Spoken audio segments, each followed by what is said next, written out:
अजीत जी ने सुबह सुबह अपनी पत्नी और बेटे बहू सबको बाहर ड्राइंग रूम में आने को कहा। अजीत जी कुछ कागज हाथ में लिए बैठे थे और अभिषेक के आते ही उन्होंने वह कागज उसके आगे बढ़ा दिए। यह क्या कर दिया? अभिषेक ने वह कागज टेबल पर देकर मारे। अब यही है जो है। अजीत जी के इतना कहते ही पत्नी उषा ने कागज उठाकर पढ़े तो उसकी आंखें गुस्से से बाहर निकल आई।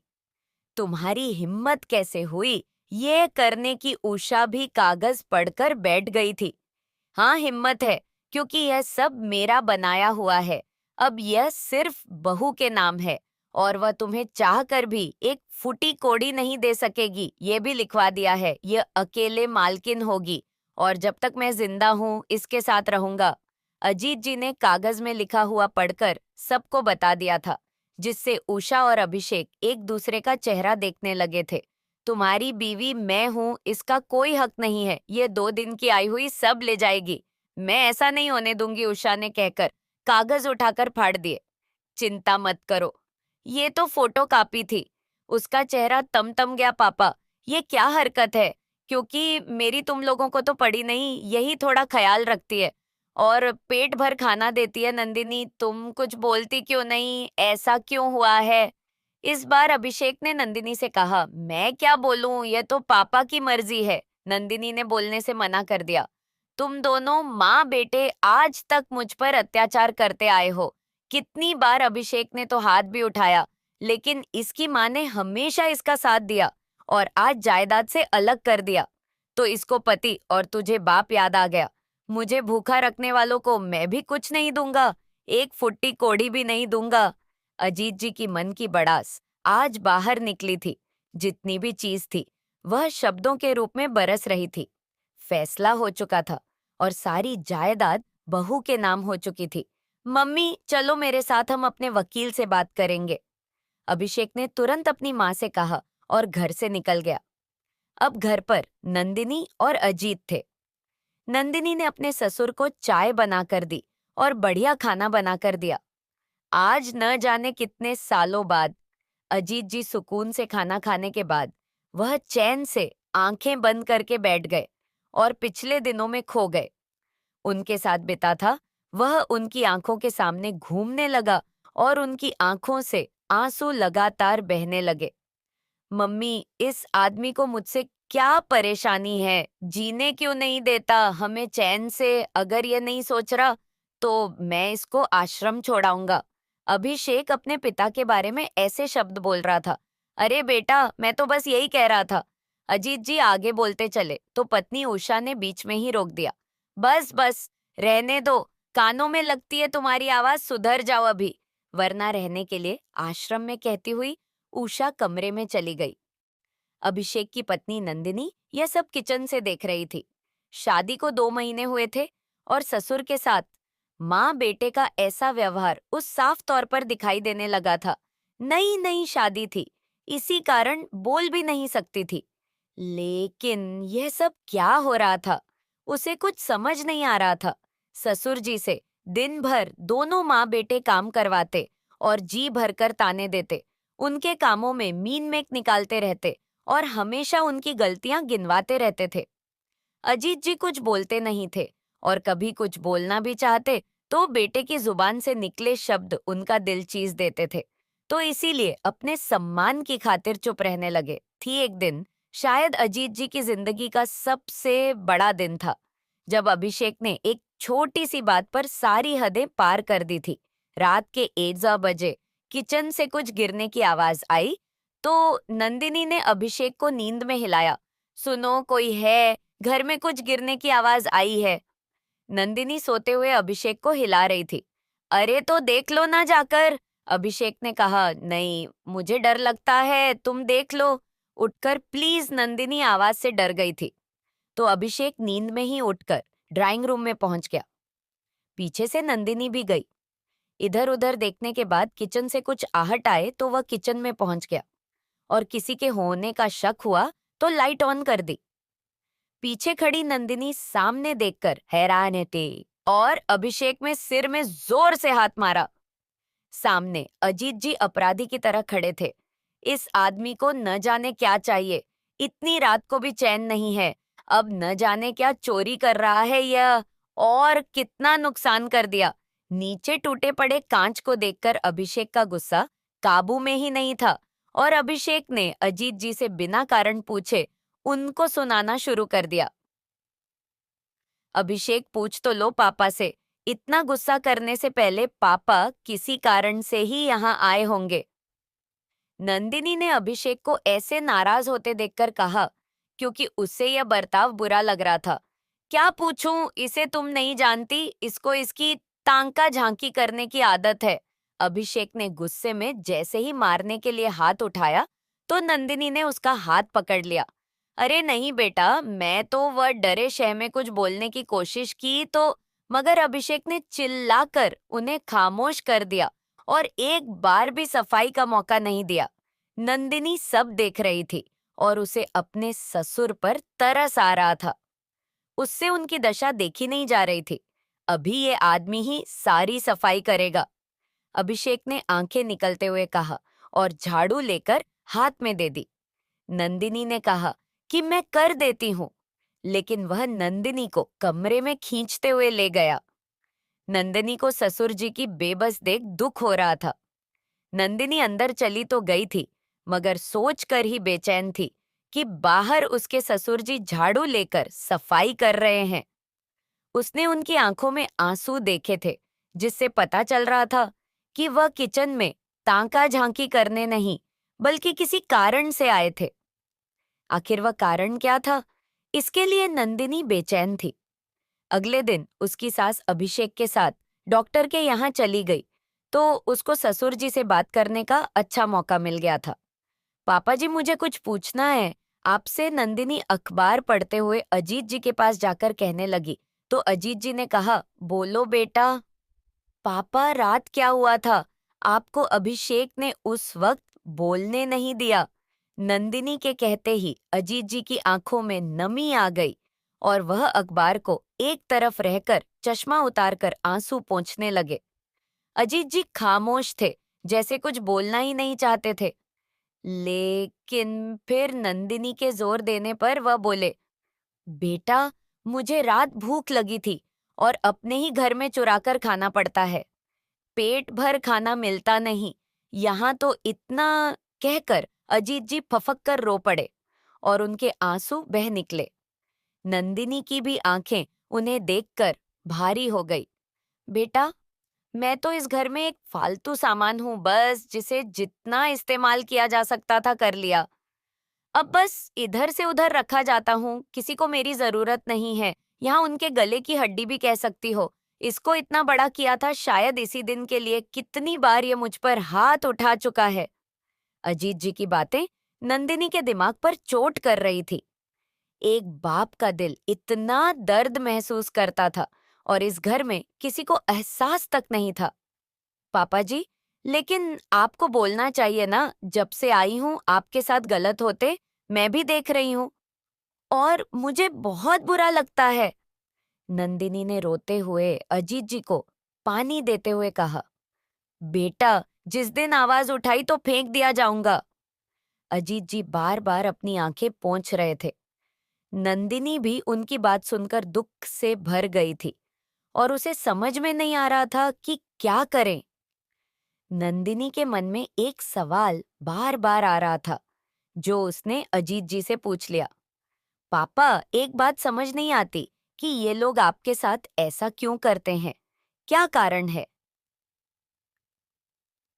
इसका बेटा कारण कुछ बड़ा नहीं है। इसने अभिषेक को मेरे खिलाफ जहर भरकर ही बड़ा किया है। मैं पहले बाहर रहता था क्योंकि बार बार ट्रांसफर होता रहता था।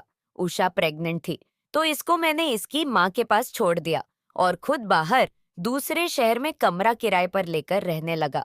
उषा मुझ पर शक करने लगी कि कोई और औरत है। मैं इसे बराबर फोन पर समझाया करता था, लेकिन इसने मेरी बात पर कभी भरोसा नहीं किया। अभिषेक के होने के बाद इसका रवैया और भी चिड़चिड़ा हो गया और यह मानसिक तौर पर बीमार हो गई, जिस कारण सारे घर का काम मैं खुद संभालने लगा। उषा की मुझसे काम कराने की आदत पड़ गई, बल्कि बेटे को भी मुझसे काम कराने को बोलती। इसकी मानसिक हालत के कारण मैंने कुछ नहीं कहा। सोचा कि ठीक हो जाएगी तो सब ठीक हो जाएगा, लेकिन इसके दिमाग से शक का कीड़ा ना निकाल सका। ये ठीक तो हो गई, लेकिन मुझ पर राज जमाने की इसकी आदत हो गई और मैं भी घर के हालात के कारण चुप रहने लगा। अभिषेक की बदतमीज हरकतों के लिए इसने कभी डांटा नहीं और बल्कि बढ़ावा ही दिया। अभिषेक भी सिर्फ इसकी सुनता था और उसको भी मुझे दबाने की आदत हो गई। कितनी बार उषा को संभालने को कहा, लेकिन सरेआम भी इसने मुझे बेइज्जत ही किया। बोलती कि मुझे पता है कि तुमने क्या गुल खिलाए हैं, यही जहर इसने अभिषेक के दिमाग में भरा हुआ है। वक्त बदलता रहा और रिटायरमेंट के बाद तो अभिषेक मुझ पर हाथ तक उठाने लगा। यह सब देखकर उषा ने कभी मेरा बचाव नहीं किया। मेरी बातों को हमेशा गलत ठहराया जाता। इसके बाद मैं भी बीमार हो गया और दिल का मरीज हो गया, जिस कारण मैं भी कुछ कहने की हिम्मत खोता रहा। बेटे को अपने खिलाफ देखकर मैं टूट गया और जीने की इच्छा भी खत्म होने लगी अपने बेटे से ही। मार अब नहीं सही, जाती बेटा। इसलिए चुप रहता हूँ। अपनी कहानी सुनाकर अजीत जी पर हश्र होने लगा। नंदिनी उनको संभाल रही थी, लेकिन खुद के आंसू भी रोक नहीं पा रही थी। पापा, लेकिन कुछ तो करना होगा जिससे ये लोग अत्याचार करना छोड़ दें। नंदिनी ने कहा, नहीं बेटा, जो एक रोटी मिलती है उसके लिए मोहताज हो जाऊंगा। अजीत जी बेचारे इतने टूट चुके थे कि उनमें अब आवाज उठाने की हिम्मत बाकी ही नहीं थी। अजीत जी के साथ उनकी पत्नी और बेटे का व्यवहार अच्छा नहीं था, जो आज बहू के पूछने पर फिर से दिमाग में घूमने लगा और सारी बातें एक एक कर नजरों के सामने आने लगी। पापा, आप हर बात में अपनी टांगें अड़ाते हैं। जब देखो पूछताछ करते रहते हो। अपनी उम्र के हिसाब से क्यों नहीं रहते हैं? अब अभिषेक अपने पापा अजीत जी से इस तरह बात कर रहा था जैसे कि वह कोई सामान है जिसे एक तरफ रखे रहना चाहिए। अजीज जी ने अभिषेक को डांटते हुए कहा, इतना बड़ा नहीं हो गया है, बाप हूं तेरा, हक से पूछ सकता हूँ।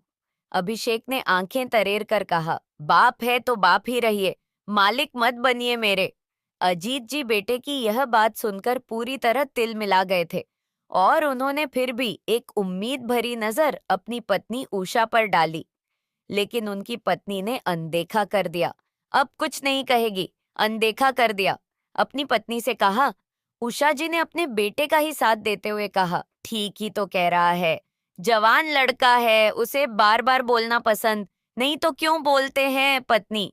उषा की बात सुनकर अजीत जी गुस्से से भर गए। तो बाप से बात करने की तमीज भूल गया है।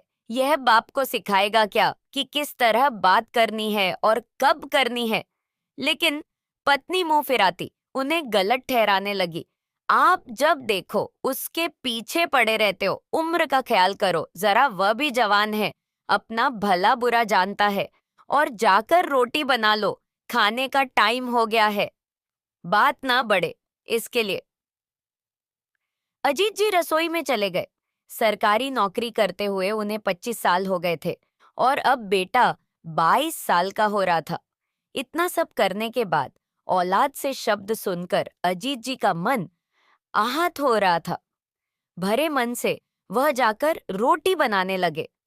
खाना बनाने का शौक था, जिसके कारण ऐसी जिम्मेदारी उनके ऊपर पड़ेगी। पत्नी ने बीमारी का बहाना बनाकर काम करना ही छोड़ दिया। बेचारे वही सुबह सफाई करके खाना बनाते और सबके लिए रखकर ऑफिस जाते और शाम को आकर फिर से वही सब करते हैं। पत्नी से कुछ काम कहते तो बवाल कर देती और अजीत जी की आंखों के सामने बीते दिन घूमने लगे, जिन्हें याद कर करके उनकी आंखें भरी जा रही थी। आटे में सने हाथ के कारण कंधे से अपनी आंखों को रगड़कर पोंछने लगे तो पीछे से पत्नी रसोई में आ गई। कब बनेगा खाना, भूख लगी है, मुझे दवाई खानी है। ना जाने क्या करते रहते हैं। 5:30 बजे आ जाते हो तो उसके बाद करते ही क्या हो, बस फोन पर लगे रहते हो। अजीत जी का मन आज फट पड़ा था। तुम भी तो कुछ करती नहीं हो, तो कुछ किया करो। उषा का गुस्सा बढ़ता जा रहा था। कुछ ज्यादा नहीं बोल रहे हो? अब एक शब्द और बोला तो यह बेलन खींचकर मारूंगी। और यह कहते कहते उनकी पत्नी उषा ने आंखें बाहर निकालते हुए उनकी कमर में दे मारा और उनकी जोर से चीख निकल गई। क्या हुआ मम्मी? अभिषेक भागते हुए आया और झूठे इल्जाम लगाने शुरू कर दिए कि देख तेरे पापा मुझसे लड़ रहे हैं। मैंने खाना मांगा तो बेलन मार दिया। अभिषेक ने अपने पापा को धमकी देना शुरू कर दिया। पापा मैं आपको छोड़ूंगा नहीं, अगर मम्मी को हाथ लगाया। बेटे के मुंह से यह सब सुनकर अजीत जी का दिल रो पड़ा। बस यही दिन देखना बाकी था। आज बेटा हाथ उठाने की धमकी दे रहा है और पत्नी भी कुछ कहती नहीं। जब कभी अभिषेक को पैसे की जरूरत पड़ती तो पापा के पास भागा भागा आता और प्यार से बोलकर पैसे ले जाता था। मन ही मन अजीत जी बड़बड़ा रहे थे, बाप के पैसे तो चाहिए, लेकिन आपको इज्जत देने में शर्म आती है इसको। अजीत जी को जब नंदिनी ने आकर हिलाया तो वह जैसे नींद से जागे।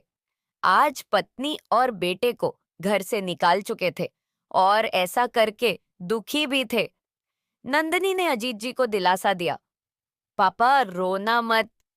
अब अजीत जी रोते हुए बोले, बेटा मेरा दिल इतना बड़ा नहीं कि अपनी पत्नी और बेटे के साथ ऐसा करके आराम से रह सकूं, लेकिन तुमने समझाया तो किया। नंदिनी ने अजीत जी के कंधे पर हाथ रखकर कहा, पापा जी कोई बात नहीं, आंखों का चश्मा उतारना भी जरूरी होता है, दोनों बात करेंगे बाहर।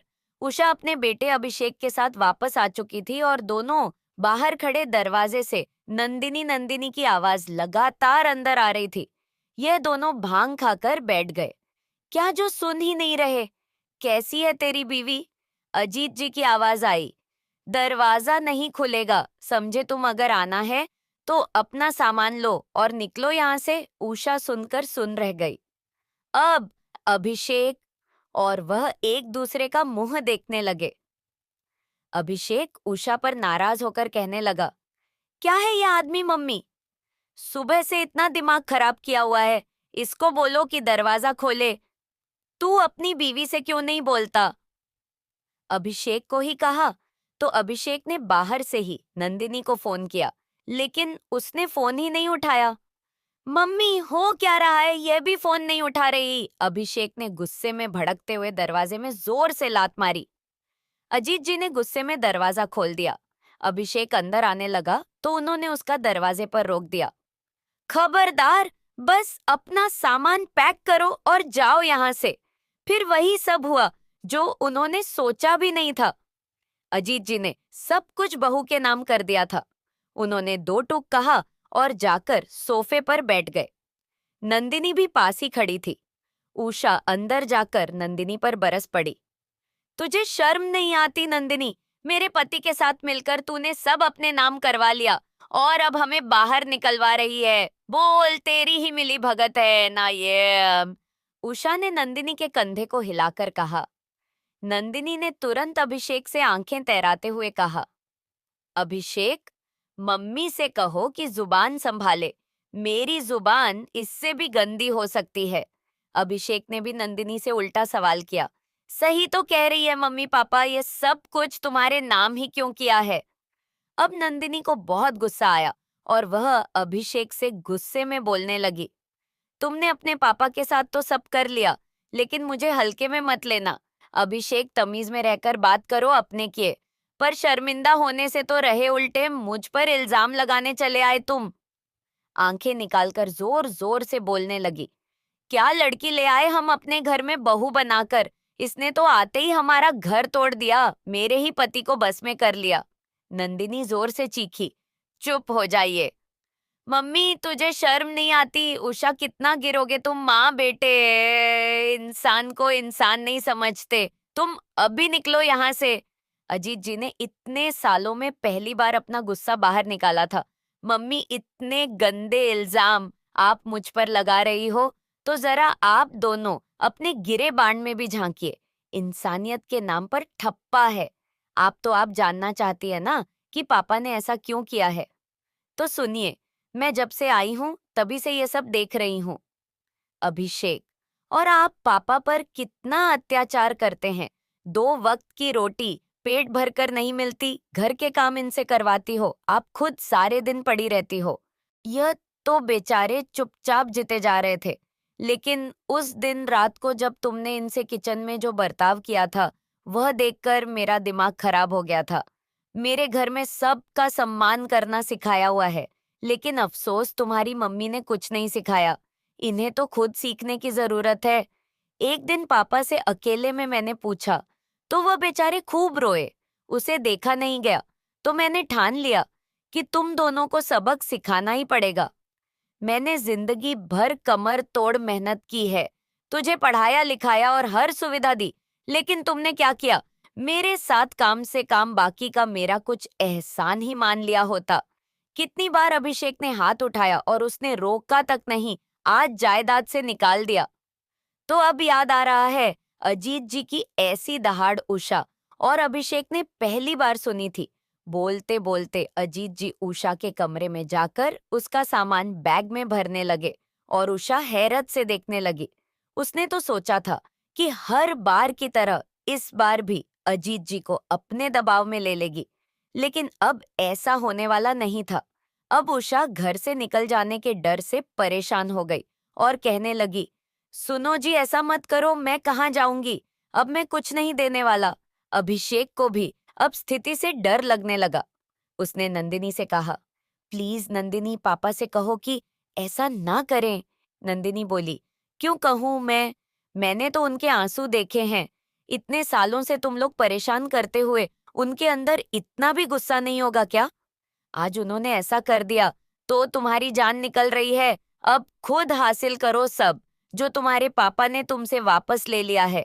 दोनों माँ बेटे बेबस से खड़े देख रहे थे और अजीत जी ने देखते ही देखते दोनों के कपड़े और सामान बैग में भर दिया और दरवाजे के बाहर फेंक दिया। अभिषेक को धक्का देते हुए अजीत जी ने कहा, निकल यहाँ से और इस नीच औरत को भी लेकर जा। उषा रोने लगी थी और माफी मांगना चाहती थी, लेकिन अब वक्त बीत चुका था। आज उषा को अपने किए का एहसास हो रहा था और ये उसकी करनी का ही फल था जो उसके सामने आ गया था। बाहर दरवाजे पर खड़े अभिषेक ने उषा से कहा, मम्मी कुछ करो, पापा से बोलो। मैं क्या कहूँ और किस मुंह से कहूँ? अब गलती समझ में आ रही है। और अभिषेक भी अपने आंसू पोंछ रहा था। एक पल में जिंदगी बदल गई थी। दोनों को उनकी करनी ने सड़क पर लाकर बैठा दिया था। नंदिनी काफी देर तक अंदर से देखती रही। नंदिनी दरवाजे पर आकर अभिषेक से कहा, तुम्हें अपने के पर अफसोस है तो माफी मांग लो पापा से। अभिषेक ने बाहर से ही आवाज देकर अपने पापा से कहा, पापा प्लीज एक मौका दे दीजिए। अजीत जी काफी देर तक अभिषेक की आवाज को आंसर ना करते रहे, जिससे उनका दिल कमजोर न पड़े। उन्हें खुद को अच्छा तो नहीं लग रहा था, लेकिन बीते हालत तो किसी बात की गवाही नहीं दे रहे थे। अभिषेक बुरी तरह से रोने लगा। थोड़ा सा अंदर जाकर अपने पापा के पैरों में पड़ गया। पापा, मैं आपके पैर पड़ता हूँ, प्लीज मुझे माफ कर दीजिए। ठीक है। पैरों में गिरता हुआ बुरी तरह से बिलख रहा था। अभिषेक इकलौता बेटा था और अजीत जी का दिल इतने बुरे बर्ताव के बाद भी उसके आंसुओं से भारी होने लगा था। अजीत जी खुद भी रोने लगे थे, लेकिन माफी इतनी आसान नहीं थी। उषा भी हाथ जोड़कर अजीत जी के पैरों में बैठ गई। किन शब्दों में आपसे माफी मांगू? उषा भी लगातार रो रही थी। अजीत जी का गुस्सा बार बार उन दोनों पर निकल रहा था। तुम मेरे साथ क्या क्या करते आए, आज मैंने किया तो दिन में तारे दिख गए।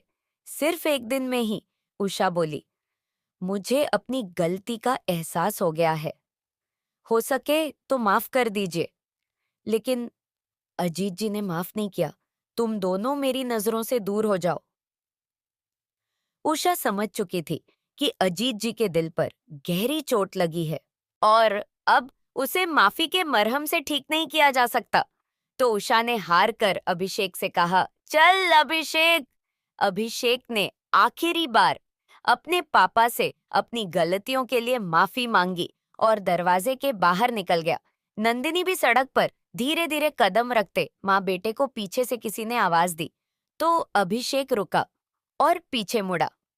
पीछे खड़ी थी नंदिनी और उसने ही कहा, पापा बुला रहे हैं, पहले तो है।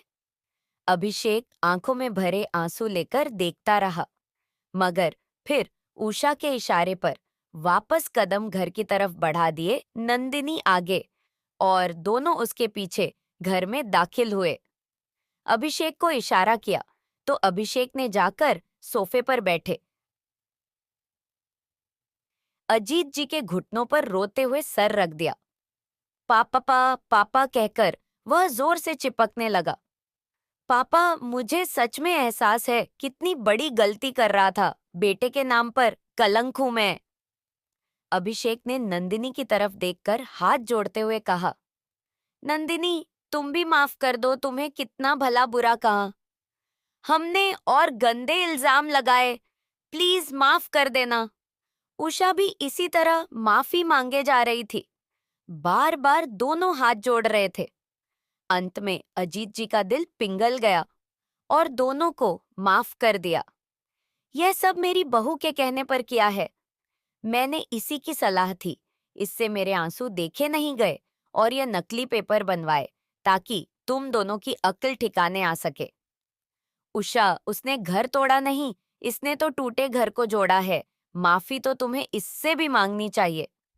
इसके बाद दोनों ने बार बार नंदिनी से अपने शब्दों के लिए माफी मांगी और भविष्य में यह सब न करने का वादा किया। तो दोस्तों, यह थी हमारी आज की कहानी। आपको क्या लगता है, अजीत जी ने उषा और अभिषेक को माफ करके सही किया या गलत? अपने विचार हमें कमेंट बॉक्स में जरूर बताइएगा और साथ ही में हमारे चैनल को सब्सक्राइब करना मत भूलिएगा। धन्यवाद।